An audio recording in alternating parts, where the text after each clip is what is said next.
ఈ అలజడికి కారణం రాజకీయ రగడ, సినిమా చిచ్చా ఏమీ అర్థం కావట్లేదు.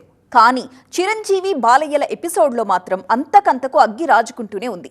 ఏపీ అసెంబ్లీలో మొదలైన మంటలు రెండు తెలుగు రాష్ట్రాల్లో ప్రకంపనలు పుట్టిస్తున్నాయి.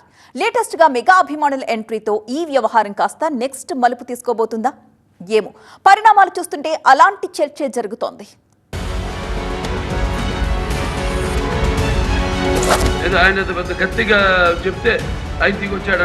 అటు బాలయ్య, ఇటు చిరంజీవి, చల్లారని అగ్గి, ఆగని అలజడి. మెగా ఫ్యాన్స్ ప్రత్యేక భేటీతో కొత్త చర్చ. చిరంజీవిని ఉద్దేశించి ఏపీ అసెంబ్లీలో బాలకృష్ణ చేసిన వ్యాఖ్యలు రచ్చ రేపుతూనే ఉన్నాయి. రాజకీయ రగడే అనుకుంటే ఇప్పుడు అభిమానులు కూడా రంగంలోకి దిగిపోవడం కలకలం రేపుతోంది. ఒక రకంగా చెప్పాలంటే బాలకృష్ణ చిరంజీవి ఎపిసోడ్లో ఇదొక కొత్త ట్విస్ట్. హైదరాబాద్లో మెగా అభిమానులు ప్రత్యేకంగా సమావేశం కావడం ప్రాధాన్యం సంతరించుకుంది. చల్లారని అగ్గి మరోసారి మంటలు రేపినట్టు కనిపిస్తోంది.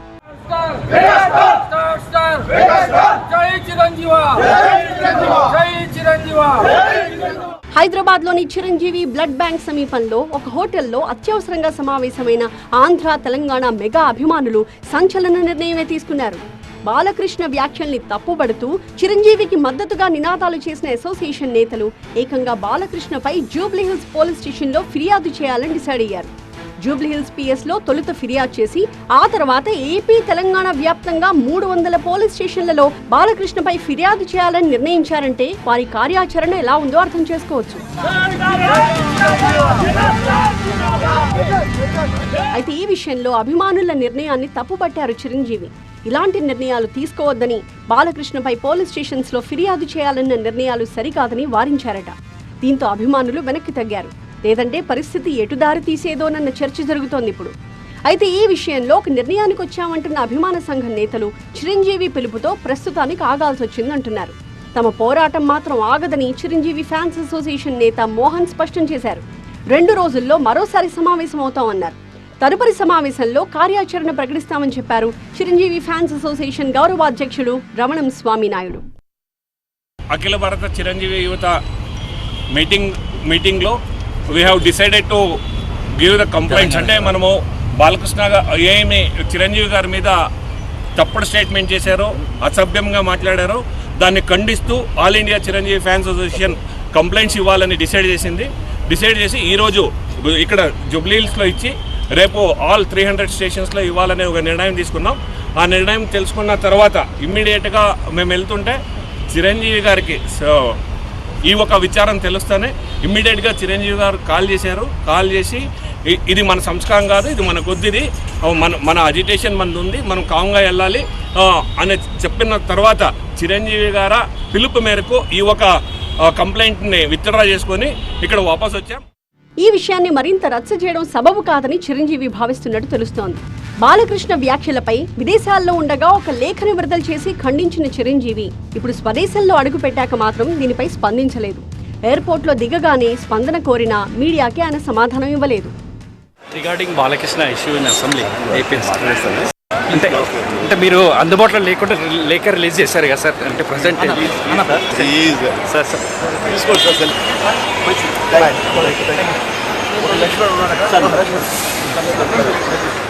ప్రస్తుతానికి చిరంజీవి వారించారు కాబట్టి వివాదం సద్దుమణిగేలా ఉంది. కానీ చిరంజీవి ఊకొట్టుంటే అభిమానులు చేసే రచ్చ ఎలా ఉండేదో ఊహించుకోవచ్చు. ఆ తర్వాత పోటీగా మళ్లీ నందమూరి అభిమానులు కూడా రంగంలోకి దిగితే పరిస్థితి ఎటు వెళ్లి ఎలాంటి మంటలు పెట్టేదో కూడా ఊహించొచ్చు. ఎందుకంటే 2 తెలుగు రాష్ట్రాల్లో అటు చిరంజీవికి, ఇటు బాలకృష్ణకి వీరాభిమానులున్నారు. ఎవరికి వారు అమీతుమీకి దిగితే రాజకీయంగా మొదలైన ఈ రచ్చ ఇండస్ట్రీలోకి కూడా పాకే అవకాశం ఉంది. దీనికి పాత ఉదాహరణలు చాలానే ఉన్నాయి. మా బ్రీడ్ వేరు, మా బ్లడ్ వేరు, చిరంజీవి చేసిందేంటి అంటూ గతంలో బాలకృష్ణ చేసిన వ్యాఖ్యలు పెద్ద దుమారానికి కారణమయ్యాయి. బాలకృష్ణకి అదే స్థాయిలో కౌంటర్ ఇచ్చారు చిరంజీవి సోదరుడు, ప్రస్తుత ఎమ్మెల్సీ నాగబాబు. బాలకృష్ణ నోరు అదుపులో పెట్టుకోవాలంటూ స్ట్రాంగ్ వార్నింగే ఇచ్చారు. మాట్లాడే సరే నోరు మూసి కూర్చుంటే ఇక్కడ ఎవరు లేరు. ఇక్కడ ఇండస్ట్రీకి మీరేం కింగ్ కాదు, you are just one hero, that's all. మాటలు కంట్రోల్గా మాట్లాడుకుంటూ నేర్చుకోండి బాలకృష్ణ గారు. మెగా అభిమానుల ఎంట్రీతో ఈ ఎపిసోడ్ ఇండస్ట్రీలో కూడా అగ్గి రాజేస్తుందా? మరోసారి పరిశ్రమని 2గా చీలుస్తుందా అనే అనుమానాలు కలగక మానట్లేదు. పై అంతా బాగానే ఉన్నా మెగా నందమూరి కాంపౌండ్ల మధ్య కనిపించని వైరమేదో ఉంది అన్నది అంతా అనుకుంటున్నమాట. అయితే ఈ రచ్చ ఎటు దారి తీస్తుందోనన్న ఆసక్తి సర్వత్రా నెలకొంది. ఇలా ఎన్నో కోణాలు, ఎన్నో అంశాలు బాలయ్య చిరంజీవి ఎపిసోడ్లో బయటకొస్తున్న ఆపాత విషయాలు ఎన్నెన్నో అంతకంతకి అగ్గిని రాజేస్తూనే ఉన్నాయి. అది ఎంతలా అంటే ఈయన మాట్లాడిన మాటలు, ఆయన విసిరిన లేఖాస్త్రం మామూలు రగడ లేపలేదు. వర్తమానాన్ని కాస్త దశాబ్దాల వెనక్కి తీసుకెళ్లిపోయాయి. పాత గాయాల్ని మళ్లీ రేగేలా చేశాయి. ఓవైపు కులం రంగు, మరోవైపు సినిమా రంగు, ఇద్దరు హీరోల మధ్య జగడం.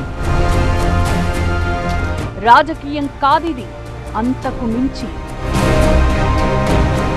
చిరంజీవి బాలకృష్ణల మధ్య రగులుతున్న ఈ కొత్త దుమారం ఎటు దారి తీస్తుందోనన్న ఆందోళనల మధ్య ఈ అంశంలో ఎన్నో కోణాలు, గతం చేసిన గాయాలు బయటకొస్తున్నాయి. ఏదో సున్నితమైన అంశం, ఒకరు టంగ్ స్లిప్ అయ్యారని మరొకరు అదే తీరుగా స్పందిస్తే అగ్నిపర్వతంలా ఇది ఎప్పుడూ రగులుతూనే ఉంటుంది అనడంలో సందేహం లేదు. ఎందుకంటే ఇటువైపు అటువైపు రెండు వైపులా ఉన్నది సాధారణ వ్యక్తులు కాదు, అటు చిరంజీవి ఇటు బాలకృష్ణ. అందుకే ఆయన్ను ఈయనేమన్నా, ఈయన గురించి ఆయన ఎలా స్పందించినా పరిస్థితి నెక్స్ట్ లెవెల్లో ఉంటుందనేది మాత్రం కాదనలేని వాస్తవం. ఇప్పుడు రమారమి అదే జరుగుతోంది. అయితే బాలకృష్ణ మాటల వెనుక అంతరార్థమేంటో, ఆయన ఉద్దేశమేంటో అవన్నీ పక్కన పెడితే రాజకీయంగా ఈ అంశం మోస్ట్ డిస్కషన్ పాయింట్ గా మారిపోయింది. అందుకే అనూహ్యంగా ఈ ఇష్యూలోకి ఎంట్రీ ఇచ్చిన వైసీపీ మరింత రచ్చరేపుతోంది, చర్చోపచర్చలకు కారణమవుతోంది. సైకో అంటూ జగన్ పై తీవ్ర పదజాలం వాడిన బాలకృష్ణను ఏకి పారేస్తూనే ఆయనకు కౌంటర్ గా చిరంజీవి విడుదల చేసిన లేఖను వైసీపీ తమకు అడ్వాంటేజ్ గా మార్చుకుంటోందన్న చర్చ తెరమీదకొచ్చింది. అంతేకాదు, అసలు ఈ రచ్చలో వైసీపీ ఎందుకు ఎంటర్ అయింది, చిరంజీవిపై ఒత్తిడి తీసుకొచ్చి ఈ ఉత్తరం రాయించింది ఆ పార్టీయేనా అనే చర్చ కూడా ఒకంత జరిగిందంటే అతిశయోక్తి కాదు. అయితే దానికి TV9 క్రాస్ ఫైర్ వేదికగా క్లారిటీ ఇచ్చారు మంత్రి పేర్ని నాని.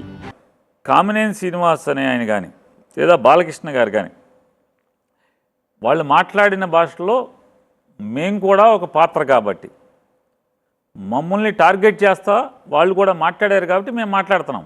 చిరంజీవి ఈసారే క్లారిటీ ఇవ్వటం వెనుక మీరేమన్నా ఒత్తిడి కానీ మీ వైపు నుంచి ఏమన్నా రిక్వెస్ట్ కానీ ఏమన్నా వెళ్ళిందా? సరే, అన్నీ ఊడిపోయి 11 సీట్లు అని మా శత్రువులతో అనిపించుకుంటుంటే మేము ఒత్తిడి చేస్తే ఆయన చెప్తాడండి.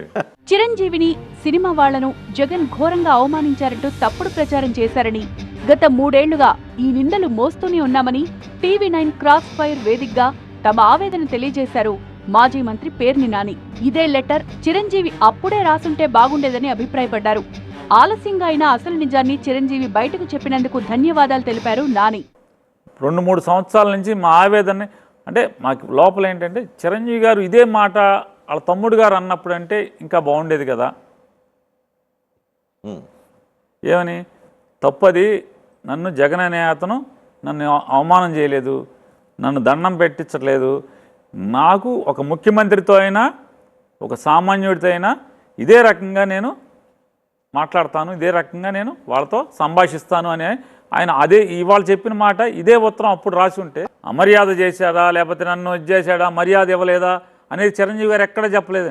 ఆల్రెడీ ఆయన వాయిస్లో చెప్పేట్టు పెట్టాడు. నేను గమనించింది అయితే మాత్రం ప్రకృతి, దేవుడా లేదా ధర్మమా, సమాజాన్ని నడిపించే ధర్మమా, జగన్మోహన్ రెడ్డి గారి మీద 19 నుంచి 24 దాకా వేసినటువంటి నిందలు, విషపు మాటలు, అసత్యాలు ప్రతిదీ కూడా గడిచిన సంవత్సరం 16 మాసాలుగా ఎవరైతే నిందేశారో వాళ్లే ఏదో రకంగా కడుగుతూ వెళ్ళిపోతున్నారు. చిరంజీవి గారు చెప్తే బాగుండేది కదా, బాగుండు కదా, ఆయన ఎందుకు చెప్పట్లేదు అని ఇప్పుడు అనుకుంటాం. పేరుని స్పందన చూశాక నిజంగానే వైసీపీ ఇలాంటి సందర్భం కోసం చాన్నాళ్లుగా ఎదురు చూస్తోందనే అభిప్రాయం కలుగుతోంది. ఈ ఎపిసోడ్ లో మరో అంశం తెర మీదకి తీసుకొస్తున్నారు వైసీపీ నేతలు. అన్నయ్యను అవమానించారంటూ అప్పట్లో సిగమోగిన పవన్ కళ్యాణ్, జనసేన నాయకులు ఇప్పుడు నిండు సభలో చిరంజీవిని బాలకృష్ణ అంతలా మాట్లాడుతుంటే ఏమైపోయారని ప్రశ్నించారు. విభజిత ఏపీ అసెంబ్లీలో బాలకృష్ణ చేసిన వ్యాఖ్యల రచ్చ ప్రస్తుత రాజకీయాలను టైం మిషన్ లో ఉమ్మడి ఆంధ్రప్రదేశ్ దాకా తీసుకెళ్లిపోయింది. అప్పట్లో హైదరాబాద్ లోని బాలకృష్ణ నివాసంలో జరిగిన కాల్పుల ఘటనను గుర్తుకు తెస్తున్నారు వైసీపీ నేతలు. ఇద్దరిపై క్రూరంగా కాల్పులు జరిపిన కేసులో బాలకృష్ణను వైఎస్ రాజశేఖర రెడ్డి కాపాడారనే విషయం మర్చిపోవద్దంటున్నారు. ఆ కనీస కృతజ్ఞత లేకుండా వైఎస్ కుమారుడు జగన్ పై ఇష్టానుసారం మాట్లాడుతున్నారంటూ మండిపడుతున్నారు. ఒక్క వైఎస్ మాత్రమే కాదు, జగన్ కూడా బాలకృష్ణ విషయంలో హుందాగానే వ్యవహరించారంటున్నారు వైసీపీ నాయకులు. అఖండ సినిమా టికెట్ల పెంపు విషయంలో సినిమాటోగ్రఫీ మంత్రిగా ఉన్న తనతో అప్పట్లో బాలకృష్ణ మాట్లాడారన్న పేరుని నాని ఆ అంశంలోనూ జగన్ ఎంతో సానుకూలంగా వ్యవహరించారని గుర్తు చేశారు. అంతేకాదు, హైదరాబాద్లోని బసవతారకం క్యాన్సర్ హాస్పిటల్ విషయంలోనూ పెండింగ్ బిల్లులను ₹1 బకాయి లేకుండా క్లియర్ చేశారని చెప్పుకొచ్చారు. ఇక ఈ అంశం ఏపీలో 2 కీలక సామాజిక వర్గాలైన కాపులు కమ్మల మధ్య పొలిటికల్ వార్ కు కారణమవుతుందని చర్చించుకునేవారు లేకుండా పోలేదు. ఇద్దరూ బలమైన బ్యాక్గ్రౌండ్ కలిగిన వారే. ఒకరు కేంద్ర మంత్రిగా పనిచేసిన అనుభవం కలవారైతే మరొకరు హ్యాట్రిక్ ఎమ్మెల్యే, బలమైన రాజకీయ నేపథ్యం కలిగిన వారు. దీంతో ఈ కులం కోణం కూడా ఈ అంశంలోకి తొంగి చూస్తోంది. మొత్తానికి తవ్వకాల్లో బయటకొస్తోన్న గతం తాలూకు గాయాలు ఇంకెన్ని బయటకొస్తాయో తెలీదు. ఊహించని ట్విస్టులతో ముందుకు సాగుతున్న ప్రస్తుత పరిణామాలు ఈ ఎపిసోడ్ను ఏ గట్టుకు చేరుస్తాయన్నది మాత్రం అర్థం కాని పరిస్థితి.